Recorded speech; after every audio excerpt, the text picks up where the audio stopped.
into my sound system. I've got an output on it.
Hello, Idahoans.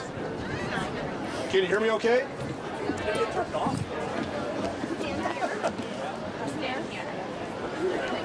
Hello. He's still up. He's still up. Hello. There we go. Hello, Idahoans. Thanks for coming out to the I Am Idaho rally. Lieutenant Governor has just gotten here. She'll be down in just a few minutes. If everybody can work their way towards the middle so that the message can be heard loud and clear, we'll get started in just a few minutes. Thank you very much for being here. And after the event, please stop by the table to pick up your Janice for Idaho posters and stickers and palm cards and sign up to volunteer. Thank you.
Bring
Representative Tammy Nichols from District 11, and I would like to invite you to join with me in an invocation and then the Pledge of Allegiance.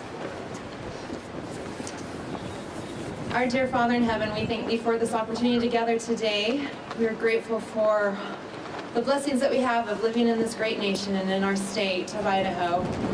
We are grateful for all that we've been given, and we ask that Thou will continue to help us in the things that we do, that we can do what is best for our state and for the people that live here, and also to protect our freedoms and the rights and the blessings that Thou hast given us.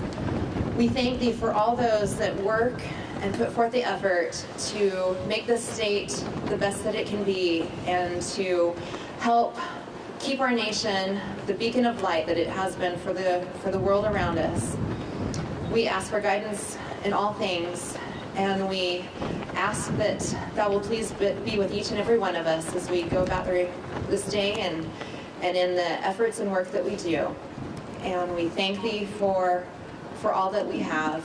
And this we ask humbly in the name of Jesus Christ. Amen. Amen.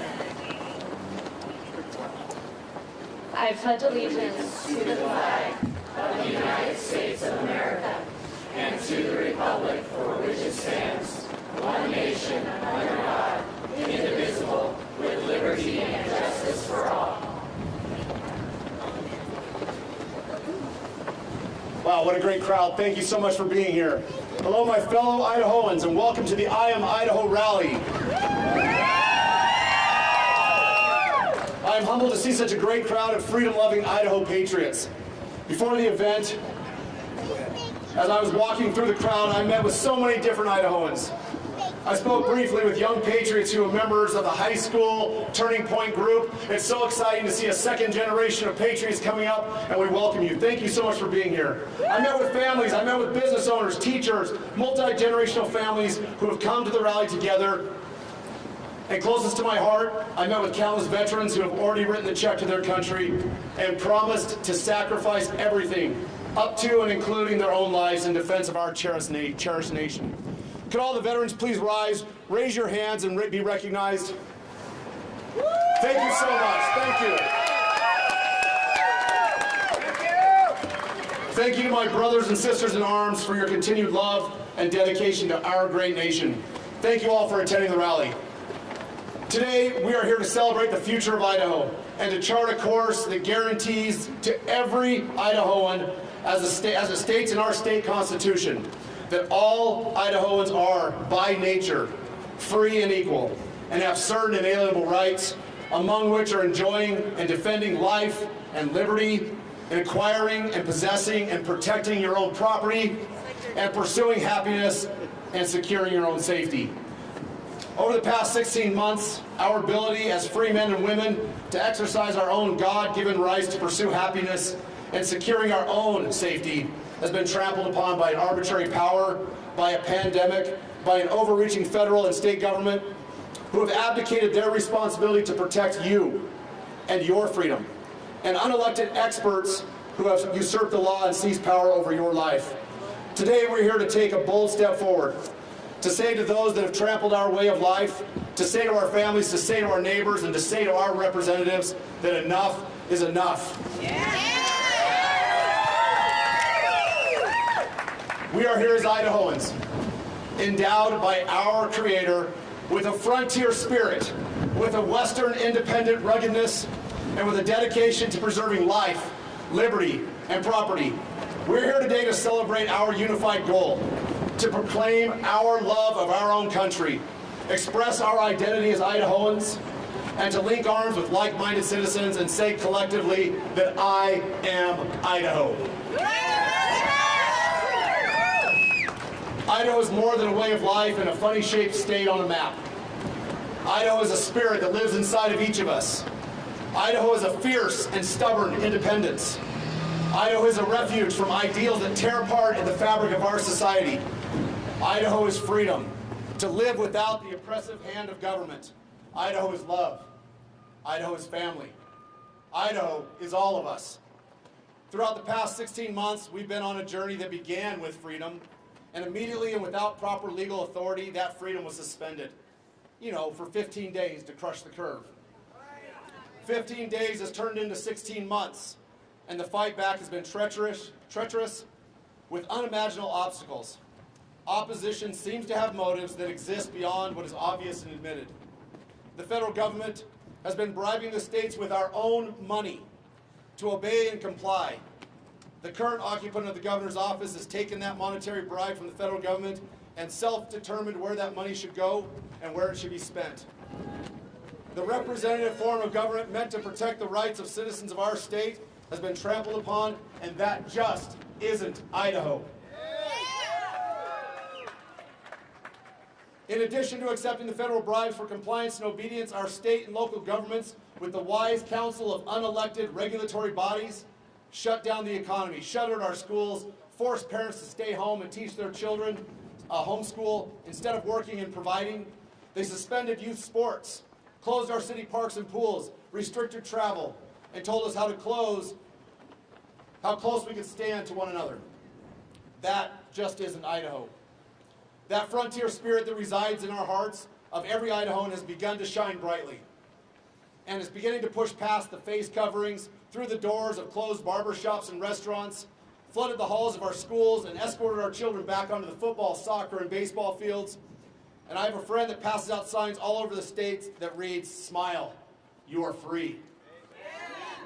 Friends, this is Idaho. When a dedicated school teacher in Meridian spent countless hours preparing lessons and finding a way to effectively teach their children through a less than desirable remote learning system, that teacher could confidently say, "I am Idaho." When a small barbershop in Payette was forced to close their doors early in the pandemic, but that barber freely gave of his time and talents by coming to Gowan Field and cutting the hair of our National Guardsmen who were helping during the pandemic, that barber could stand tall and say, "I am Idaho."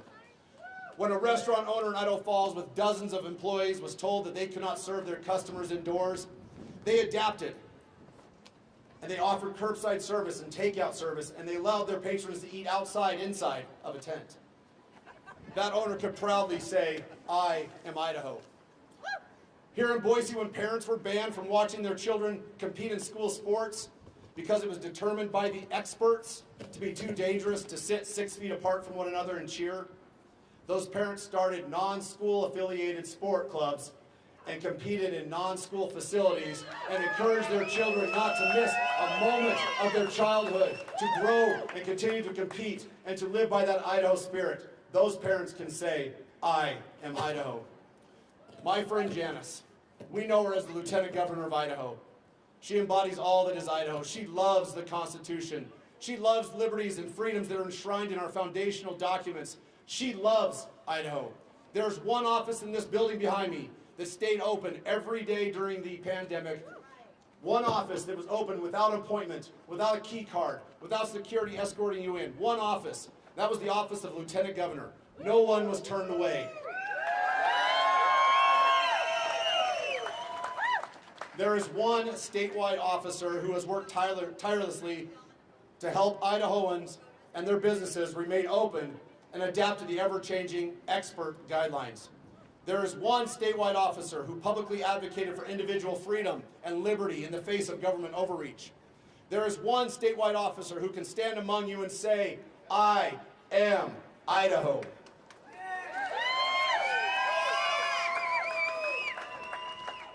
Today, we chart a bold path forward, building for our future.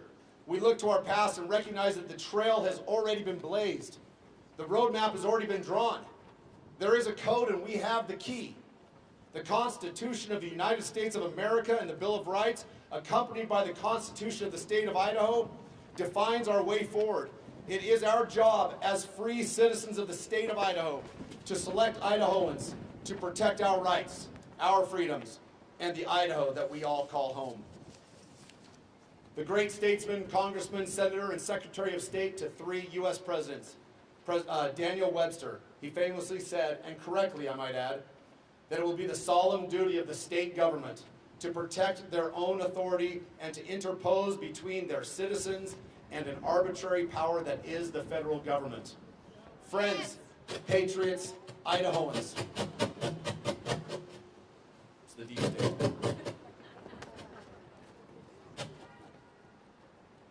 We crave a leader. We crave a leader who is open and accessible. We demand leadership that understands the rule of law and will not dictate their own interpretation of it.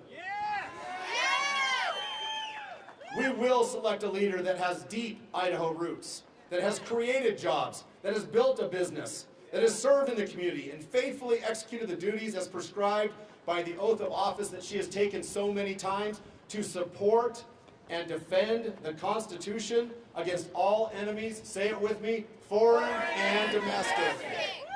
Today we will hear from my friend as she shares her vision for the state of Idaho. We will hear her vision to keep Idaho and to keep the state from interfering in the future that you determine.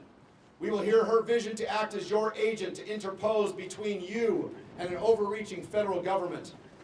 Ladies and gentlemen, the Janice that I know is Idaho.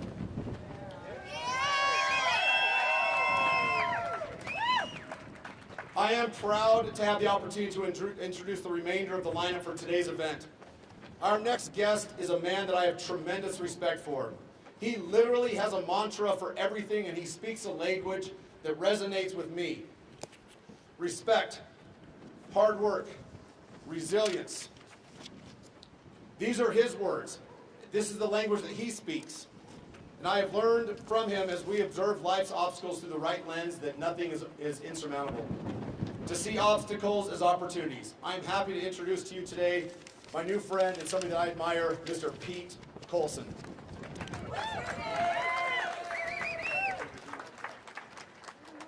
I'm humbled by this great opportunity to be a voice for freedom and justice for all.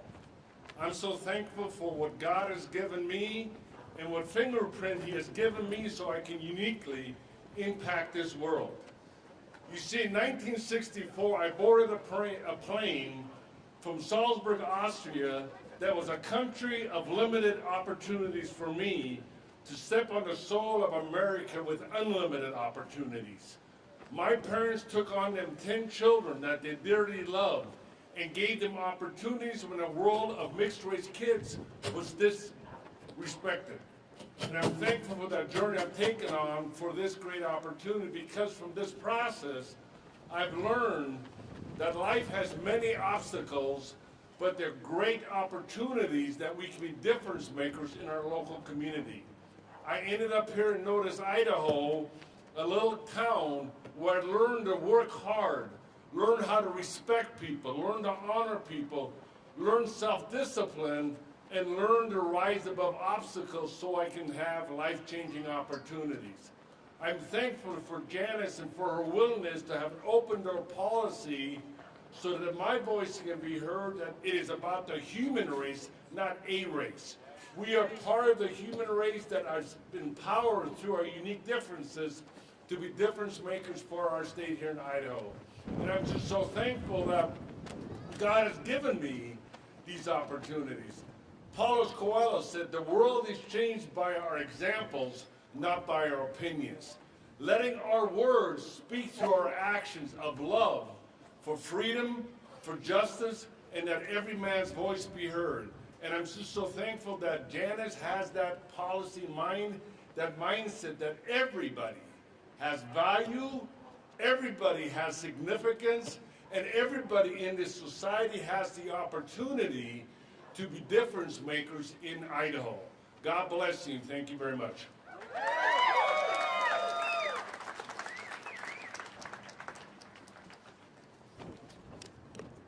Ladies and gentlemen, Don Ahern was among the most ardent, enthusiastic, and devoted supporters of President Donald J. Trump. He personally was responsible for the Trump rally in Henderson, Nevada, that attracted thousands and thousands of supporters, and then the admonition and monetary fines from the Nevada Democratic lawmakers. He's a firm believer in an America First policy, and he continues to fight every day to make America great. It's my pleasure and distinct honor to introduce a true patriot, Mr. Don Ahern.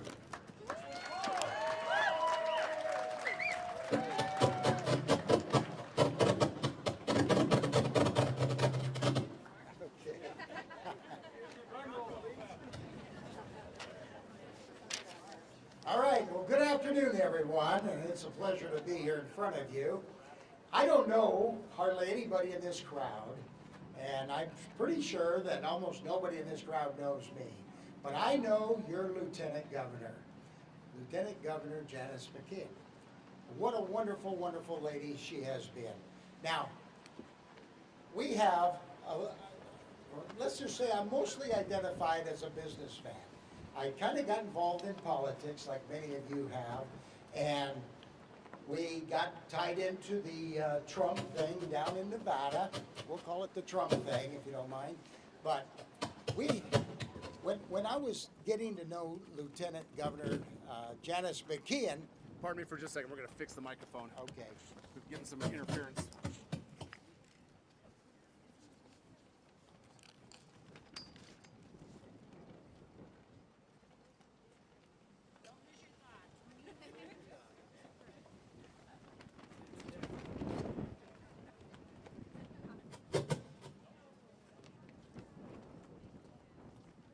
It's the deep state.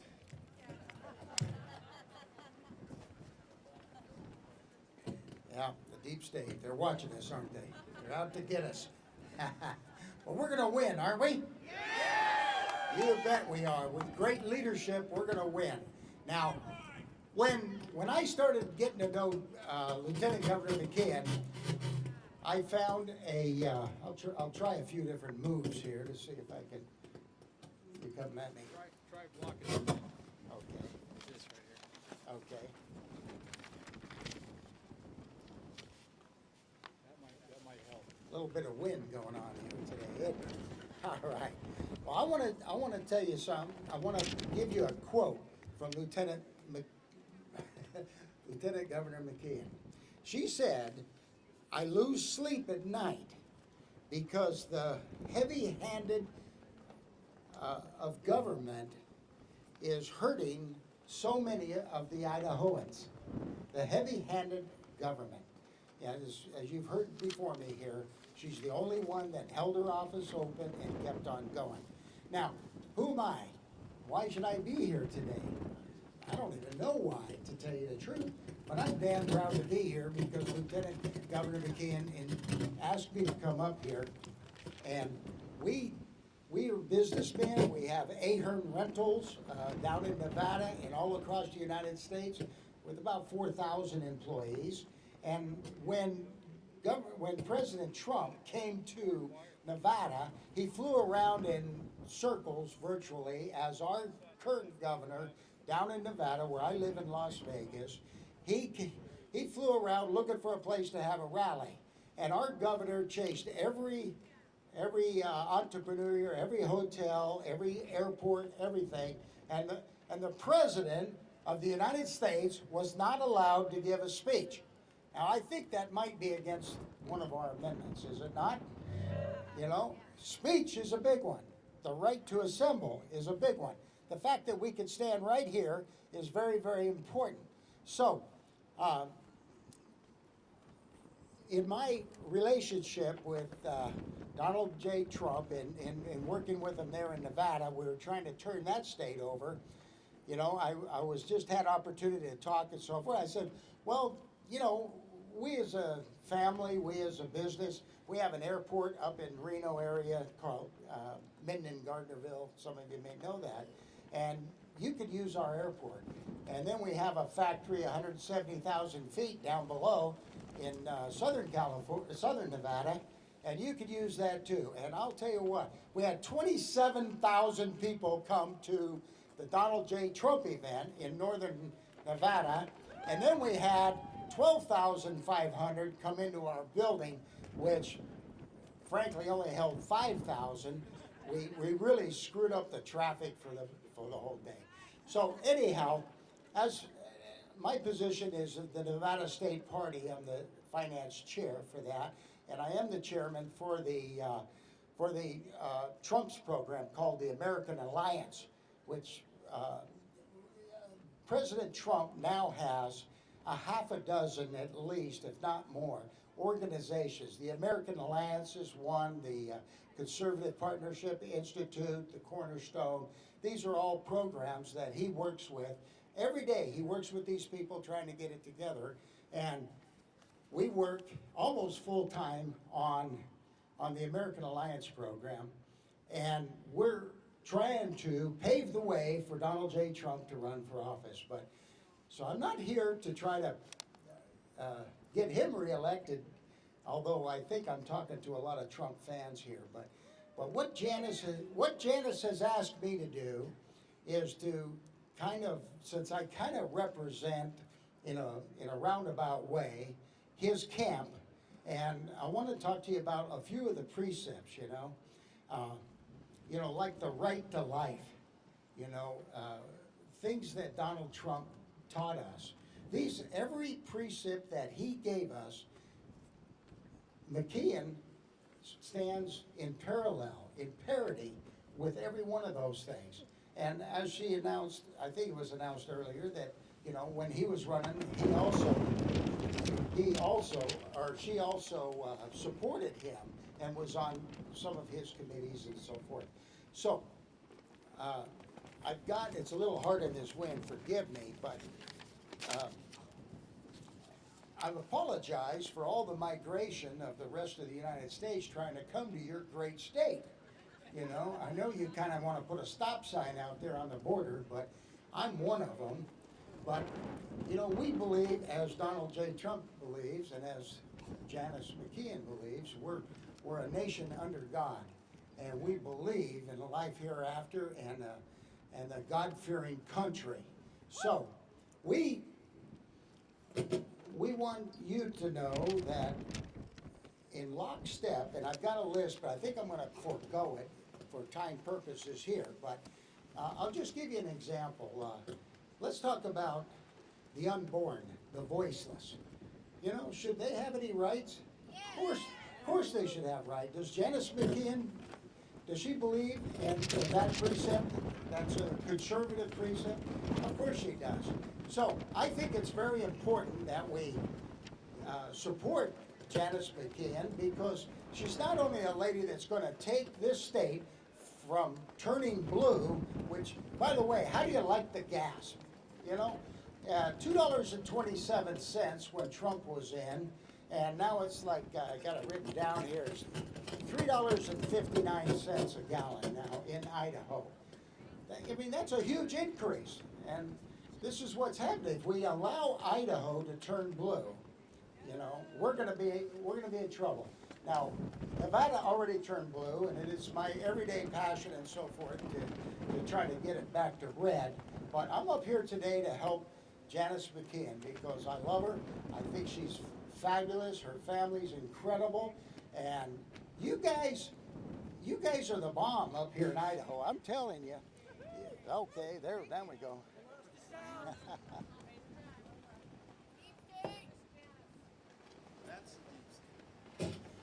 Okay, we're back on, maybe, yeah? Sounds like we're back on. Did I break it?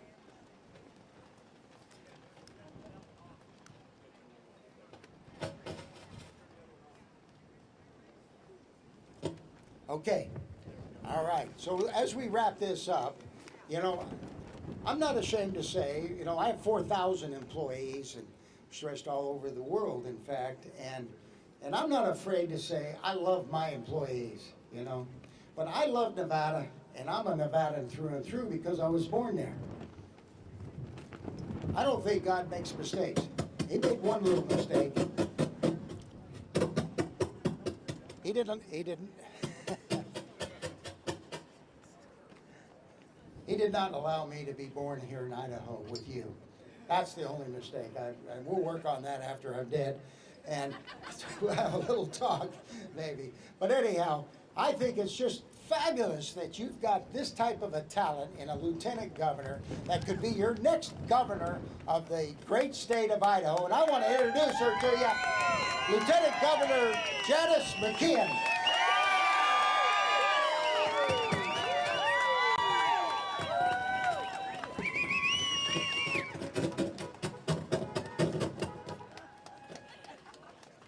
I am so honored and thankful for the kind words from Dan, Pete, and Dawn, and to my husband Jimmy, who's here. Jimmy. I believe is here. There she is, Jen, my niece.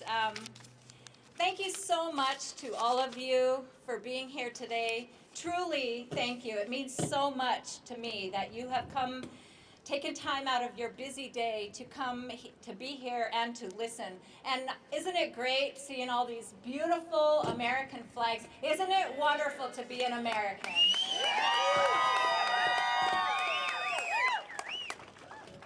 Earlier this year, and we've already heard from my good friend, a well-known Idaho resident by the name of Pete Colson, and Pete, thank you for your words. He spoke at our Capitol Clarity, and as he mentioned, one of the things he said was that the world is changed by our examples, not our opinions. And it's another way of saying our actions speak louder than our words. As you well know, this past year has been quite historic. If you are like me, you have asked some serious questions about some of the actions taken by our governing officials. Perhaps you've wondered, how many businesses have we lost? Why are the businesses that remain struggling to find employees? Why were our voting rights compromised? Why has due process been stripped away? Why were people arrested for singing? Why were our prayer vigils restricted? Why did our children and our grandchildren lose 1 year of traditional learning? Why could we go to the liquor store, but we couldn't go to church? In other words, what is happening to our state? Idahoans have witnessed serious, egregious violations over this past year. Yes. Fortunately, many of us are aware of what should have happened differently. We have also witnessed repeated rejections of opportunities to change course and to return to our constitutional Republican form of government. Yes. Alarmingly, Idaho has been drifting away from our foundational principles. Last year, our governor declared that some of your businesses and some of your employees were not essential. This proved to be very divisive and destructive, and it created widespread unemployment. The resulting anger which occurred is a response to deep hurt, and this led to depression and suicide rates increased. I am here to tell you today that every life is essential and every job is essential. God has created each of us in His image, and we each have a unique place in this life. In the Lieutenant Governor's office, we worked tirelessly to help hundreds of people who had gone many weeks without unemployment benefits. I directly messaged the governor, offering my assistance in rectifying problems at the Department of Labor. He never responded to my offer of support. Over the last year, we have been tested.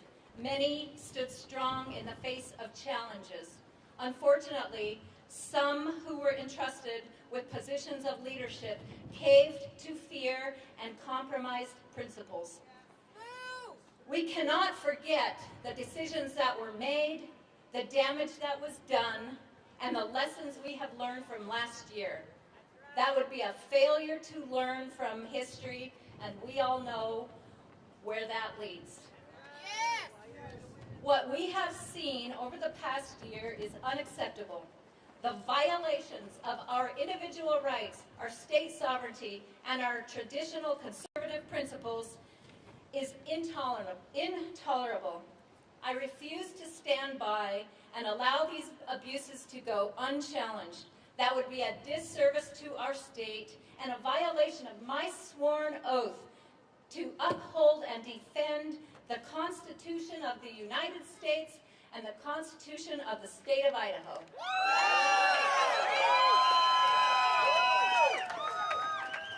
I can't do that, and I won't do that. That is why I am running to be your next governor Governor of the state of Idaho.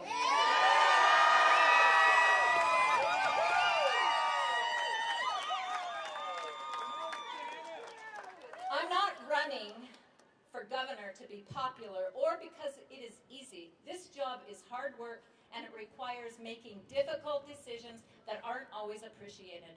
I'm a proud Idahoan, a devout Christian, a proven and committed conservative, a devoted wife and mother, and with your support,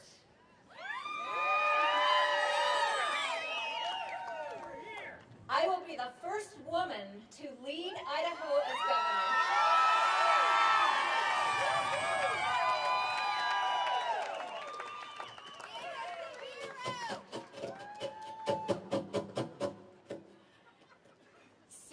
Seeking this position is a solemn duty, and it is not a decision I made lightly. I have made my decision prayerfully and with wise counsel from friends, family, and trusted advisors.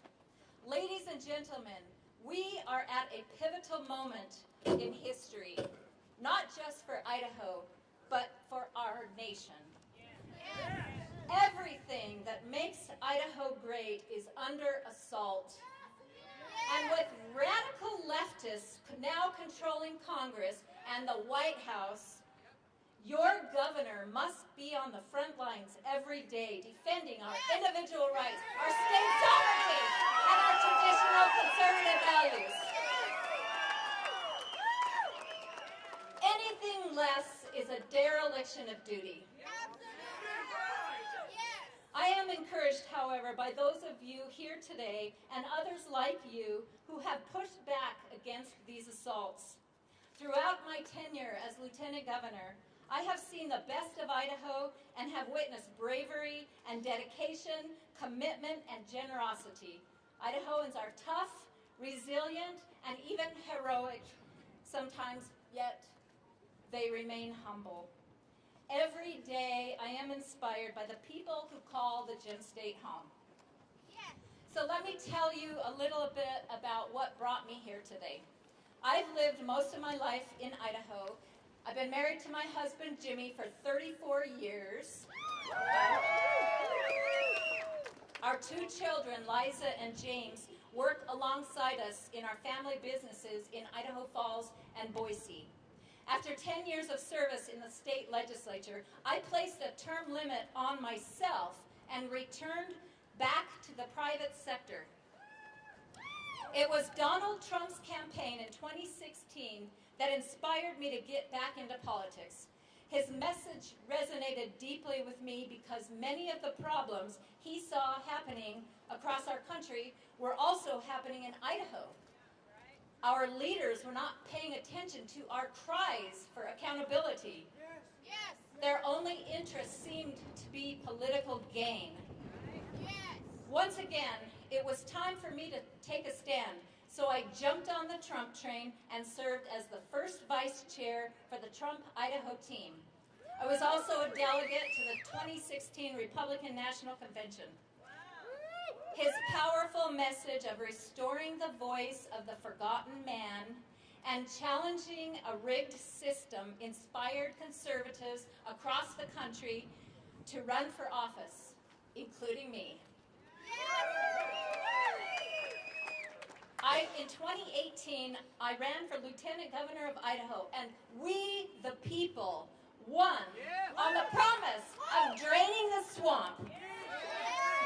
Both with President Trump in Washington, D.C., and with Lieutenant Jan here in Idaho. I'm willing to fight for what makes America great and for what makes Idaho great. Because of this, people like me face constant attacks from the mainstream media, sometimes even from within our own ranks. You need to know that your Lieutenant Governor has been working consistently to protect our individual rights, our state sovereignty, and our traditional conservative values. I firmly believe in these principles, and I know you believe in them too. So let me talk briefly about these three pillars of my campaign, starting with individual rights. Here in Idaho, We believe in God-given, inalienable rights. I have consistently fought against raising your tax burden because we don't have a tax problem here in Idaho. We have a spending problem. As a member of JFAC, I sponsored a spending limitation on local government and worked to keep spending in line with the growth of the economy. I consistently supported legislation to protect small businesses and independent practitioners. In my campaign for Lieutenant Governor, I earned an A+ rating from the NRA and an A+ endorsement from Dick Heller. As your governor, I will continue to fight against any encroachment on our Second Amendment right, including any infringement coming from Washington, D.C. Whether it was supporting your right to try natural, non-traditional health remedies, speaking out against putting healthy people under house arrest, sponsoring legislation to provide for the expungement of criminal records in certain cases, or writing letters of support to the U.S. Department of Justice on behalf of wrongfully incarcerated Idahoans, my strong belief in defending individual liberty has guided my actions. It still does today, even in a time when such old-fashioned notions have lost favor with coastal elites. Let me also talk about state sovereignty. As an elected official, my duty to protect Idaho's state sovereignty compelled me to vote against Common Core and work to delay the encroachment of Obamacare in Idaho. That duty also pressed me to vote for responsible spending on the Coronavirus Financial Advisory Committee, CFAC, even when it meant being the only member to vote against questionable proposals. Defending our state means making difficult decisions when the federal government tries to bribe us into compliance. It means rejecting federal money when accepting it would mean we lose the right to manage our own Medicaid programs. It means shredding the COVID agreement. Because in this agreement, Idaho is mandated to grant federal access to our lands. It says that we must hold the federal government harmless, and we are required to comply with unreasonable federal laws and executive orders. So what shall we do?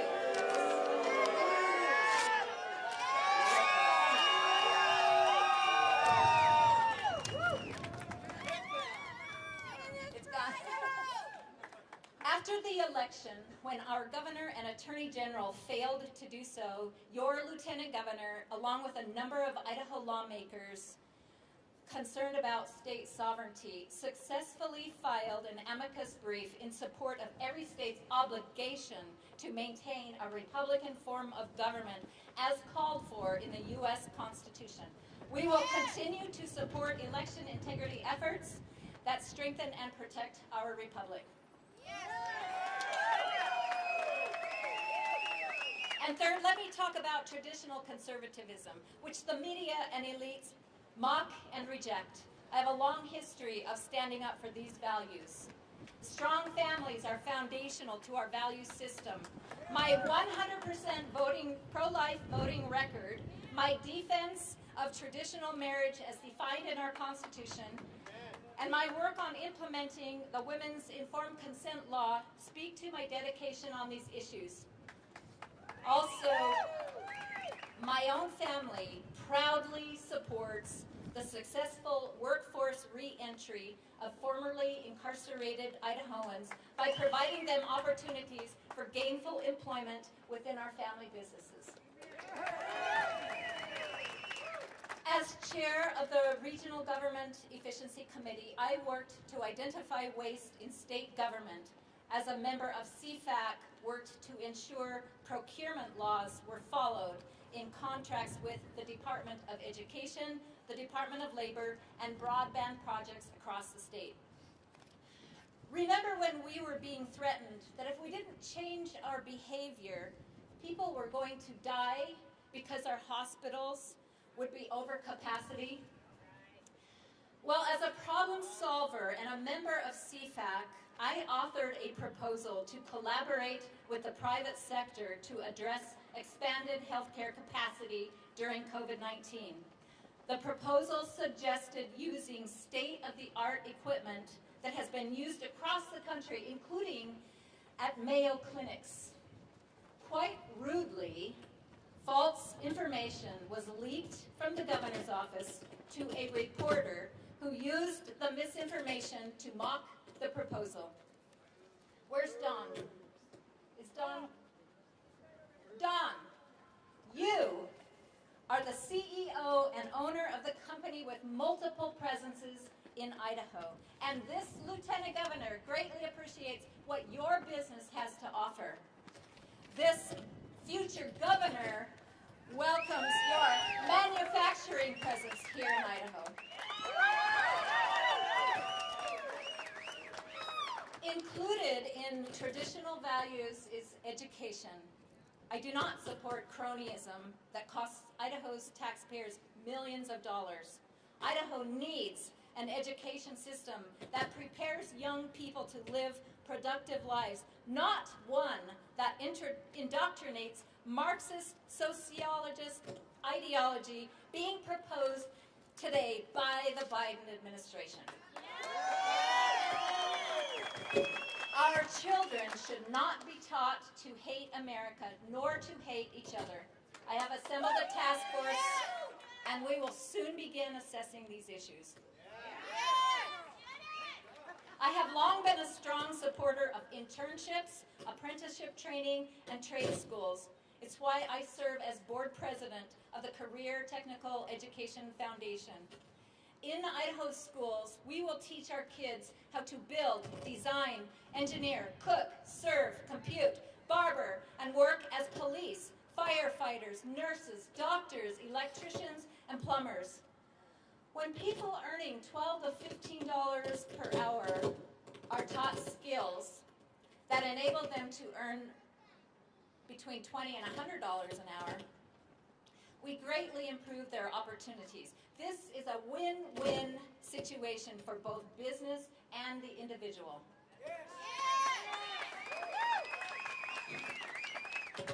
The truth is, I am not real comfortable bragging about my accomplishments. I prefer focusing on the job at hand. But I want you to understand my record as a strong woman of action, someone who runs on my record and not from it. As I wrap up, know that I have a vision for a better and more prosperous Idaho. This Idaho is not based on fundamental transformation, as some advocate, but on protecting and enhancing our individual rights, our state sovereignty, and the traditional conservative principles that have stood the test of time. It starts with getting our financial house in order. Our country is nearly $30 trillion in debt. Inflation is rising quickly, and the position of the U.S. dollar as the world's reserve currency is at risk. We cannot solve all of our nation's financial woes here in Idaho, but we must do our part to get our fiscal house in order, even if it means weaning ourselves off the federal teat.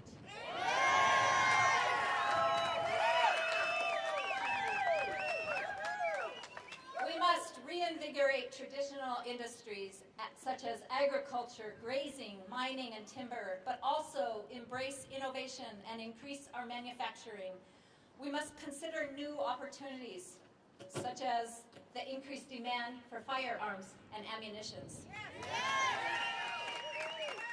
Idaho will lead the way towards greater energy independence at the Idaho National Laboratory, our nation's premier nuclear science and technology lab, to develop renewable energy sources and hybrid energy systems.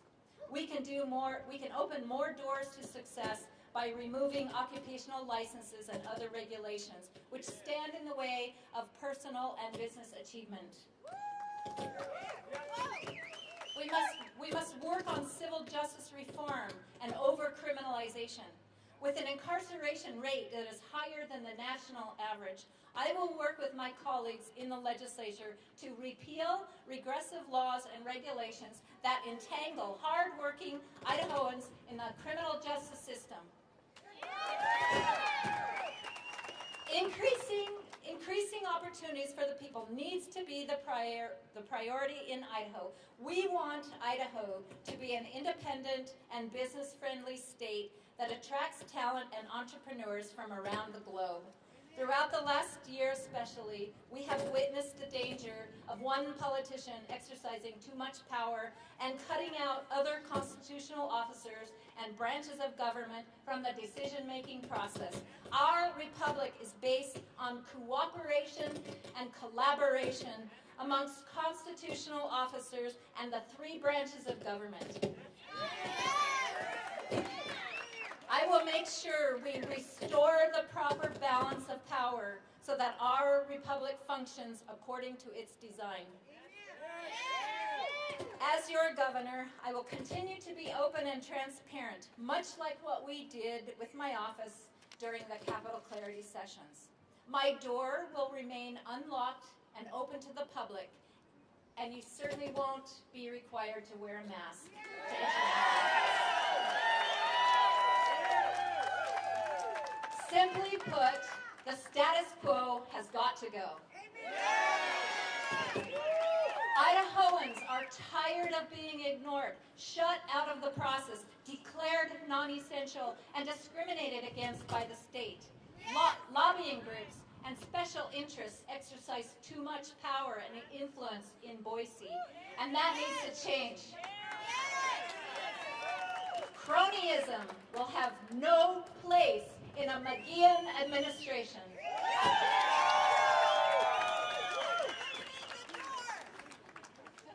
I am running for governor to restore the principles that have made Idaho great: individual liberty, state sovereignty, and traditional conservative values. My proven experience shows that I will always defend these principles, and I believe that you are here today because you choose to defend them as well.